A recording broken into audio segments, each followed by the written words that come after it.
Hey class 11th, once again most welcome to my YouTube channel just commerce. So आज की class में हम सभी जो टॉपिक को समझने वाले हैं, ये टॉपिक है हमारा प्रोमिसरी नोट। देखो, जो चैप्टर हम कंटिन्यू कर रहे हैं बिल्स ऑफ एक्सचेंज, तो इसी में हमारा एक टॉपिक आता है प्रोमिसरी नोट। तो बिल्स ऑफ एक्सचेंज की तरह ये प्रोमिसरी नोट भी जो है वो एक नेगोशिएबल इंस्ट्रूमेंट है। बस इन दोनों में डिफरेंस क्या है, इसे हम आज की क्लास में समझेंगे। तो डिफरेंस समझने से पहले ये जानना बहुत इंपॉर्टेंट है कि ये प्रोमिसरी नोट होता क्या है। ठीक है, तो देखो यहाँ पे तो मैंने ये डिफिनेशन नोट कर रखा है एंड यहाँ पे सम फीचर्स हैं प्रोमिसरी नोट के। सबसे पहले तो हम इनका जो डिफिनेशन मैंने लिखा है इसे पढ़ लेते हैं एंड उसके बाद हम इस डिफिनेशन पे बेस्ड एक एग्जाम्पल से समझेंगे इसे। ओके, सो क्लास को लास्ट तक देखना एंड अगर क्लास अच्छा लगे तो प्लीज लाइक भी कर देना। ठीक है, तो चलो देखते हैं। तो सबसे पहला हमारा क्या है, जो टॉपिक है वो है प्रोमिसरी नोट। तो लिखा क्या है इसमें मैंने, according to negotiable instrument act 1881, मतलब नेगोशिएबल इंस्ट्रूमेंट एक्ट 1881, इसी एक्ट के अंतर्गत हमारा बिल ऑफ एक्सचेंज के बारे में भी लिखा गया था एंड इसी एक्ट के अंदर, नेगोशिएबल इंस्ट्रूमेंट एक्ट के अंदर ही हमारा प्रोमिसरी नोट के बारे में भी गिवन है। ठीक है, तो देखते हैं हम क्या है। A promissory note is defined as an instrument in writing। ठीक है, मतलब प्रोमिसरी नोट भी एक ऐसा इंस्ट्रूमेंट है जो लिखित में है। ठीक है, ये ओरली नहीं हो सकता, लिखित हो सकता है। तो हमारा बिल्स ऑफ एक्सचेंज भी तो लिखित में ही था ना। आगे देखते हैं, containing an unconditional undertaking। ठीक है, containing an unconditional undertaking signed by the maker। Okay, मतलब इसमें भी कोई कंडीशन नहीं होना चाहिए, ये भी अनकंडीशनल होना चाहिए एंड इसमें भी जो मेकर है उसका सिग्नेचर होना चाहिए। मतलब जैसे कि बिल ऑफ एक्सचेंज जो अभी हमने पिछले क्लास में समझा, उसमें भी हमारा जो बिल ऑफ एक्सचेंज जो डॉक्यूमेंट तैयार होता, इस डॉक्यूमेंट में हमारा मेकर का सिग्नेचर होना बहुत इंपॉर्टेंट था। तो उसी तरीके से प्रोमिसरी नोट में भी हमारा जो मेकर होगा उसका सिग्नेचर होना इंपॉर्टेंट है। Then to pay a certain sum of money only to the order of the certain person, कि मुझे किसी पर्सन को इतने अमाउंट पे करने हैं। ठीक है, सर्टेन अमाउंट मतलब देखो होता क्या है, तो पहले हम डिफिनेशन देख लेते हैं फिर देखेंगे example. Okay, to certain sum of money और the bearer to the instrument. कुछ समझ में आया नहीं ना, तो देखो एग्जांपल से समझते हैं। तो मैं एग्जांपल को इधर बताती हूँ। तो देखो यहाँ पे एक बिजनेस है एक्स लिमिटेड। ओके, एंड मैं हूँ वाई। ओके, मान लेते हैं वाई। तो एक्स लिमिटेड से वाई जो है वो 10,000 का गुड्स जो है वो परचेज करती है। ठीक है, एक्स लिमिटेड से वाई जो है वो 10,000 का गुड्स जो है वो परचेज करती है, बट ऑन क्रेडिट। मतलब वाई बोलती है एक्स लिमिटेड को कि मैं अभी आपसे 10,000 का गुड्स परचेज करूंगी, बट ये 10,000 रुपीज मैं अभी आपको पे नहीं करूंगी। तो इन दैट केस अगर एक्स जो है, ये एक्स लिमिटेड जो है वो बोलती है वाई लिमिटेड को कि मैं कैसे आपको उधार में दे दूं, उधार में मैं कैसे दे दूं, मैं तो आपको जानती तक नहीं हूं, और मैं अगर आपको उधार में दे दूंगी तो इसकी क्या गारंटी है कि आप मुझे कुछ समय के बाद ये 10,000 वापस कर देंगे। तो एक्स लिमिटेड जो है वो क्या करती है, एक बिल लिखती है। ठीक है, जिसे बिल ऑफ एक्सचेंज बोलते हैं। तो इसे तो हमने समझ लिया, बट ये प्रोमिसरी नोट क्या है, तो ये भी एक नेगोशिएबल इंस्ट्रूमेंट है। ठीक है, एंड ये इंस्ट्रूमेंट क्या होता है, तो देखो अब ये बिल्स ऑफ एक्सचेंज वाली बातों को भूल जाओ और देखो यहाँ पे एक्स लिमिटेड बोल रही है वाई लिमिटेड को कि मैं आपको कैसे दे दूं 10,000 का गुड्स, आप क्या गारंटी ले रहे हैं कि आप मुझे बाद में रिटर्न कर दोगे। तो यहाँ पे वाई जो है, ये वाई जो कि परचेजर है, ठीक है, बायर है, तो ये खुद ही अपने से एक डॉक्यूमेंट तैयार करता है। ठीक है, एंड इसमें ये लिखता है आई promise to pay sum of 10,000 rupees to X limited and अपना ये सिग्नेचर कर देता है। ओके, तो इस तरह का प्रॉमिस नोट जो तैयार करेगी बायर या परचेजर, तो इसी इस प्रॉमिस वाले नोट को ही प्रोमिसरी नोट बोलते हैं। आई बात समझ में, इस प्रॉमिस वाले नोट को ही हम क्या बोलते हैं, प्रोमिसरी नोट। आई बात समझ में, कुछ डिफरेंस दिमाग में गया? यस, अब देखो जब सेलर, ठीक है, जब सेलर खुद से डॉक्यूमेंट तैयार करती है क्रेडिट में परचेज या सेल करने पर, ठीक है, तो उसे बोलते हैं, मतलब क्रेडिट में सेल करने पर तो उसे बोलते हैं बिल ऑफ एक्सचेंज, जो कि हमने पिछला क्लास में समझा। बट जब परचेजर या बायर खुद कोई डॉक्यूमेंट तैयार करे, मतलब कोई डॉक्यूमेंट नहीं, मतलब खुद से अपना एक प्रॉमिस डॉक्यूमेंट तैयार करे, उसमें वो लिख दे कि मैं प्रॉमिस करती हूँ कि मैं एक्स लिमिटेड को ये इतना अमाउंट जो है वो जिस डेट में वो बोले, डेट भी उसमें मेंशन होनी चाहिए, पे कर दूंगी, तो उस सिचुएशन में इस टाइप का जो पत्र होगा, इस टाइप का जो डॉक्यूमेंट होगा, उसे ही हम प्रोमिसरी नोट बोलते हैं। ठीक है, अब देखो बिल ऑफ एक्सचेंज भी क्रेडिट लेन देन में बनता है और ये प्रोमिसरी नोट भी जो है वो क्रेडिट लेन देन में बनता है। ठीक है, इसलिए ये दोनों जो है वो नेगोशिएबल इंस्ट्रूमेंट है। नेगोशिएबल का मतलब क्या होता है? ट्रांसफरेबल, मतलब ट्रांसफर आसानी से आप इसे कर सकते हैं। अगर बिल ऑफ एक्सचेंज है तो जिसने ये बिल ऑफ एक्सचेंज बनाया है, जैसे कि एक्स लिमिटेड, पिछला क्लास अगर आप देखे होंगे तो बहुत अच्छे से आपको समझ में आ रहा होगा। जैसे कि पिछला क्लास में हम सभी ने बिल ऑफ एक्सचेंज को समझा था, तो उसमें क्या था हमारा कि बिल ऑफ एक्सचेंज जो लिख रहा था एक्स लिमिटेड, उसे वो चाहे तो किसी और पर्सन को भी दे सकता है। जैसे कि अगर एक्स लिमिटेड जो है वो किसी जेड से पैसा पहले उधार ले रखे हैं, तो फिर एक्स लिमिटेड बोलेगी वाई लिमिटेड को कि आप उसे पेमेंट कर देना। तो ऐसा हो सकता है। जैसे देखो ये बहुत लेंदी सा हो गया, मैं एग्जांपल आपको दे देती हूँ। देखो यहाँ पे एक एक्स लिमिटेड है, एक वाई है और एक जेड है। तो ये जेड से एक्स लिमिटेड जो है वो पहले से ही 10,000 रुपीज क्रेडिट, मतलब उधार कर रखी थी। अब एक्स लिमिटेड जो है वो 10,000 का गुड्स जो है वो वाई लिमिटेड को बेचती है, कितने की? 10,000 रुपीज की। ओके, तो यहाँ पे होता क्या है कि वाई, एक्स लिमिटेड जो है वो वाई को बिल दे देता है। ठीक है, बिल दे देता है, बिल ऑफ एक्सचेंज। ठीक है, आपको जो है वो बाद में पे करने हैं। तो एक्स लिमिटेड यहाँ पे सीधे वाई को बोल देता है कि आप ये जो बिल है, बिल ऑफ एक्सचेंज, ये जो बिल मैंने बनाया है, इसे मैं अभी जेड को दे रहा हूँ और आप ये वाई जो है, आप पेमेंट जो है वो सीधा जेड को कर देना। इस तरीके से हमने पिछला क्लास में समझा था। ठीक है, तो आई होप कि आपको ये समझ में आ गया कि ये नेगोशिएबल इंस्ट्रूमेंट का मतलब क्या होता है एंड ये प्रोमिसरी नोट क्या है। ठीक है, आई बात समझ में? ये कोई ऑर्डर पत्र नहीं है, मतलब कि बिल ऑफ एक्सचेंज क्या है, उसमें तो ऑर्डर देते हैं ना कि आप मुझे पेमेंट करोगे, आपको करने ही है। और प्रोमिसरी नोट क्या है? तो ये प्रॉमिस पत्र है, मतलब इसमें आप लिखेंगे कि मैं प्रॉमिस करती हूँ या करता हूँ कि मैंने जो सेलर होगा उसका नाम, कि एक्स लिमिटेड से मैंने गुड्स परचेज किया था जिसमें मुझे 10,000 रुपीज जो है वो इस डेट को पे करने हैं, तो वो आपका हो जाता है प्रोमिसरी नोट। आई बात समझ में? एंड आई होप कि आपको समझ में आ रहा है, आपका कंफ्यूजन क्लियर हो रहा है।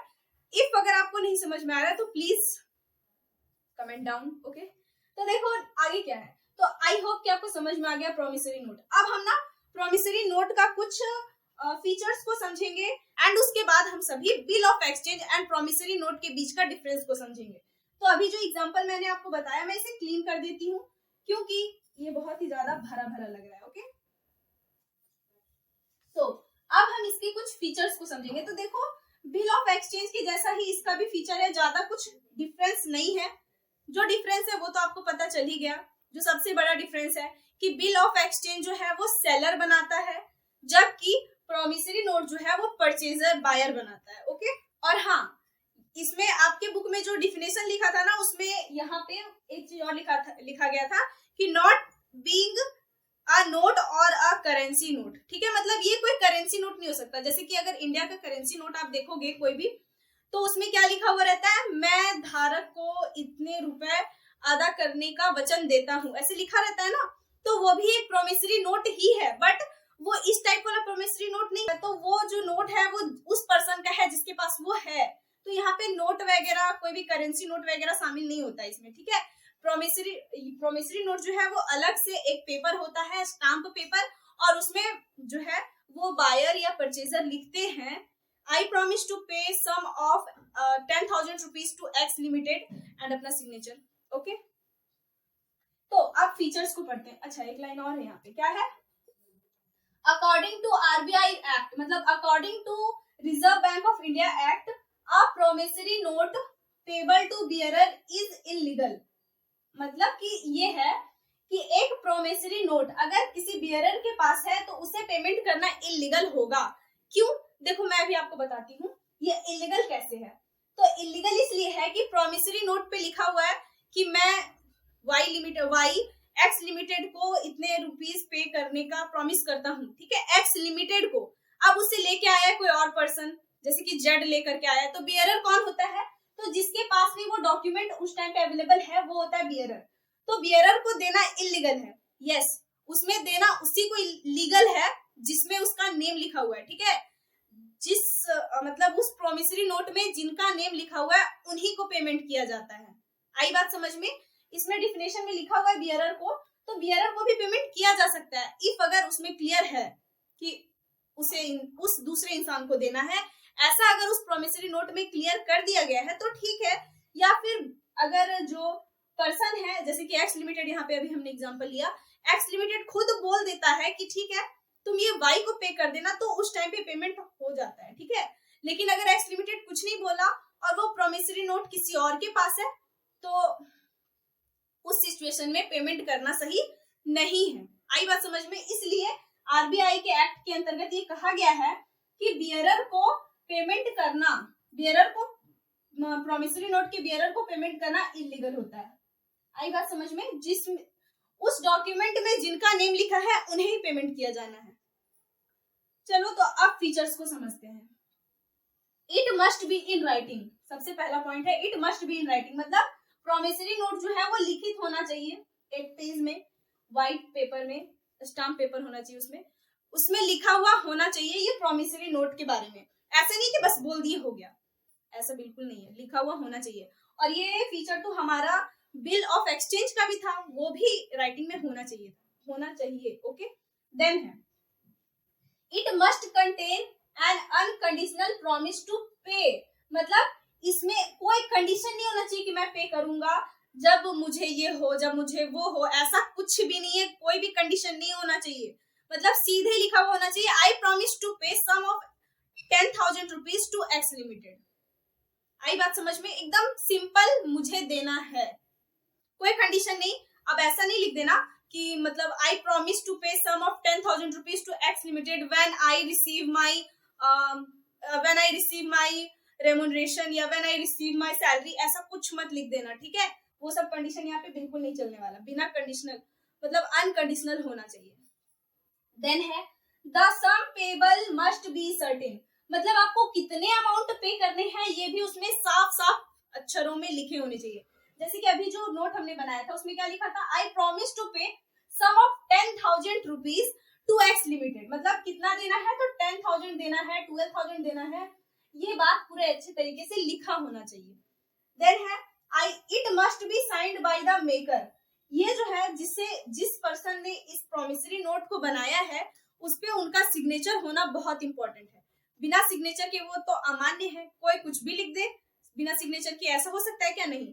तो देखो अगर उसमें सिग्नेचर होगा मेकर का तो हो सकता है कि जो मतलब मेच्योरिटी डेट के बाद उसमें वो जो मेकर है अगर उसमें सिग्नेचर नहीं किया हुआ है तो हम उसके खिलाफ कोई कदम नहीं उठा पाएंगे, क्योंकि आपके पास प्रूफ ही नहीं है कि इस डॉक्यूमेंट को उसने बनाया है। अगर उसका सिग्नेचर होगा तो आप बोल सकते हैं कि देखो आप अगर मुझे पेमेंट नहीं करोगे तो मेरे पास ये नोट है, इसमें आपका सिग्नेचर भी है, इसमें आपने लिखा है कि मुझे पे करने हैं, तो फिर आपको करना पड़ेगा। अगर आप पे नहीं करते हो तो मैं आपके खिलाफ कदम उठा सकता हूँ, आप बोल सकते हैं अगर सिग्नेचर हो तब। अगर बिना सिग्नेचर का तो फिर वो कुछ होता ही नहीं है।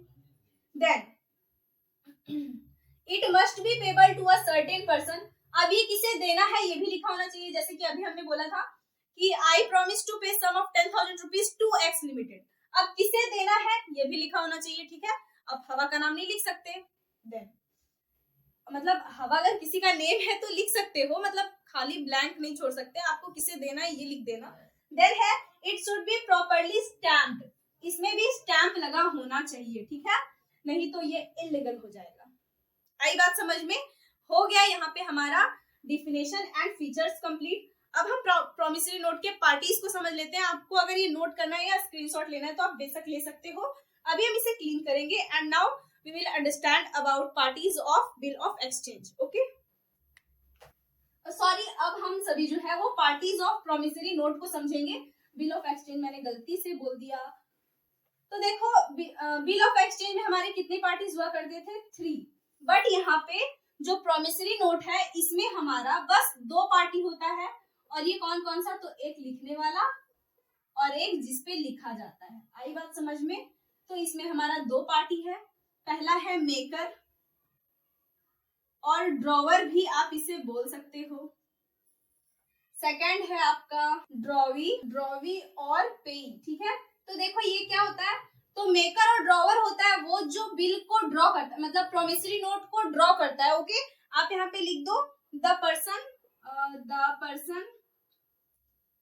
हु मेक्स और ड्रॉ द प्रोमिसरी नोट। ठीक है, जो प्रोमिसरी नोट को बनाता है वही होता है आपका मेकर और ड्रॉवर। ठीक है, जैसे कि अभी वाले एग्जांपल में हमारा वाई जो है वो मेकर और ड्रॉवर था। ठीक है, जनरली ये बायर या परचेजर होता है। ठीक है, ड्रॉवी कौन होता है?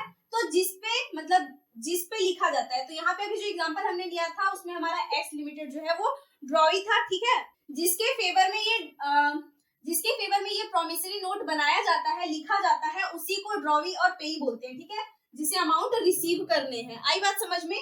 तो आप यहाँ पे लिख दो द पर्सन इन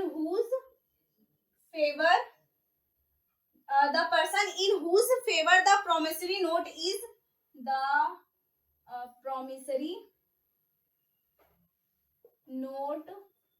वो पर्सन जिसके फेवर में जो है वो प्रोमिसरी नोट बनाया जाता है। ये इसमें बस 2 ही पार्टीज होते हैं। पहला पार्टी होता है मेकर और ड्रॉवर और दूसरा जो है वो आपका ड्रॉई होता है। पहला जो बनाता है, दूसरा जिसके लिए बनाता है। आई बात समझ में? तो ये 2 पार्टीज हैं। अब हम सभी promissory note and bill of exchange के बीच में कुछ डिफरेंसेस को समझ लेते हैं। सो मैं इसे क्लीन कर देती हूँ। अभी हम सभी इनके बीच के डिफरेंसेस को समझेंगे। तो देखो सबसे पहला डिफरेंस क्या होता है? तो बिल ऑफ एक्सचेंज एक साइड हम लिख देते हैं एंड दूसरे साइड हम लिख देते हैं प्रोमिसरी नोट। ठीक है, तो मैं इसे अभी समझा दूंगी। बस आप अपना अगर आपको नोट करना होगा तो आप कर लेना जब मैं बोल रही हूँ वो। ठीक है, इधर पे हम बेसिस की बात कर लेते हैं। तो सबसे पहला जो डिफरेंस है वो क्या है? सबसे पहला डिफरेंस तो यही है कि बिल ऑफ एक्सचेंज जो है वो किनके द्वारा बनाया जाता है? तो ये आपका हो जाता है ड्रॉवर। तो देखो बिल ऑफ एक्सचेंज कौन बनाता है? जिसे पैसे लेने हैं। ठीक है, यहाँ पे किसे लेना था? एक्स लिमिटेड को। तो बिल ऑफ एक्सचेंज कौन बनाता था? X limited. और प्रोमिसरी नोट कौन बनाता है? जिसे पैसे देने हैं। तो जिसे लेना होता है उसे हम क्या बोलते हैं अकाउंट्स के लैंग्वेज में?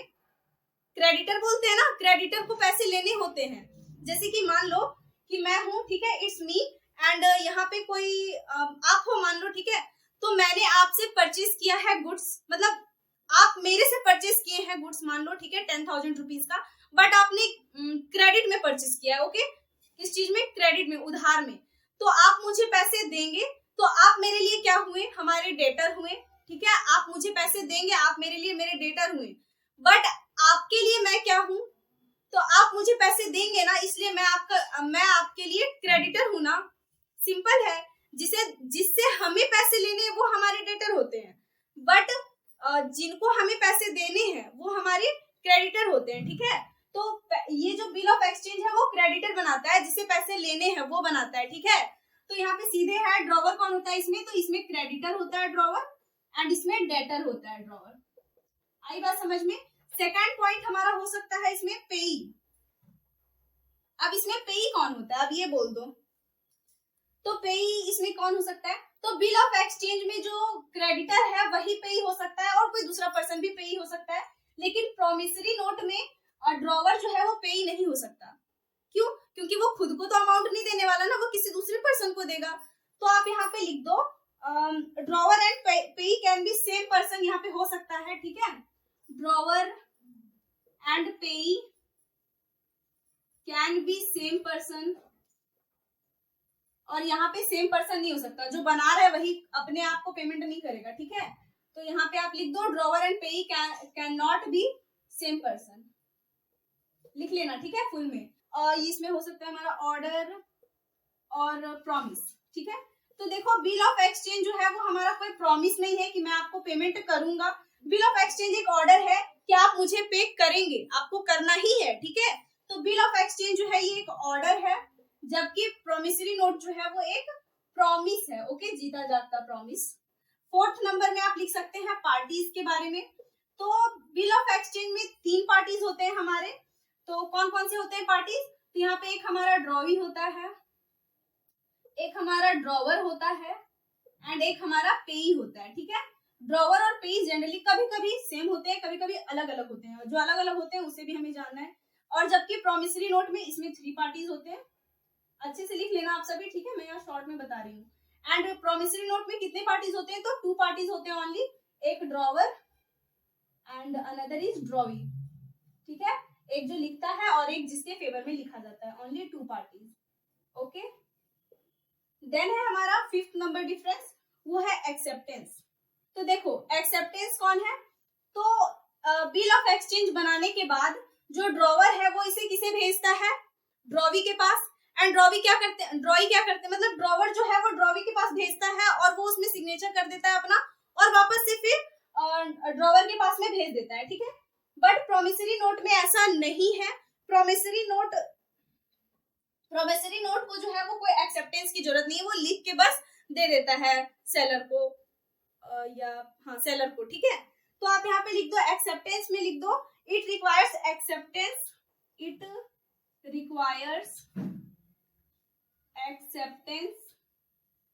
बाई ड्रॉवी या फिर अगर ड्रॉई के प्लेस पे कोई और है, मतलब ड्रॉई ने बोल दिया है किसी और को तो वो भी, ठीक है। तो आप यहाँ पे लिख दो it requires acceptance by drawee और someone else on his behalf, ठीक है।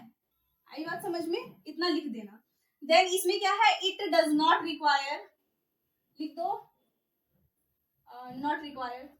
इसमें जो है किसी का एक्सेप्टेंस का जरूरत नहीं है। आई बात समझ में? अच्छे से लिख देना। तो ये 5 मेन डिफरेंस है, आप इसमें बीओई और मतलब बिल ऑफ एक्सचेंज और प्रोमिसरी नोट में कर सकते हैं। ये मेजर सा मतलब छोटा सा डिफरेंस है जो कि हमें ऐसी डिफिनेशन पढ़ के ही पता चल गया था, ठीक है। और बिल ऑफ एक्सचेंज भी हमारा एक नेगोशिएबल इंस्ट्रूमेंट है और प्रोमिसरी नोट भी जो है वो नेगोशिएबल इंस्ट्रूमेंट है। ये बिल ऑफ एक्सचेंज भी हमारा नेगोशिएबल इंस्ट्रूमेंट एक्ट 1881 के अंतर्गत है और प्रोमिसरी नोट भी हमारा नेगोशिएबल इंस्ट्रूमेंट एक्ट 1881 के अंतर्गत ही है। आई बात समझ में? दोनों रिटर्न में होने चाहिए एंड दोनों क्रेडिट ट्रांजेक्शन के लिए बनाए जाते हैं। आई बात समझ में? तो ये था कुछ बेसिक सा मेजर सा difference bill of exchange and promissory note को लेकर। अब नेक्स्ट क्लास में हम इन सभी का मैच्योरिटी डेट का कैलकुलेशन कैसे करते हैं और भी बहुत सारी बातों को जानेंगे। तो अगर वीडियो आपको अच्छा लगा हो तो प्लीज मेक श्योर कि आपने इसे लाइक कर दिया एंड कमेंट करके बताना अगर आपको कुछ समझ में ना आया हो तो, ठीक है। तो मिलते हैं नेक्स्ट क्लास में, तब तक के लिए bye bye and take care.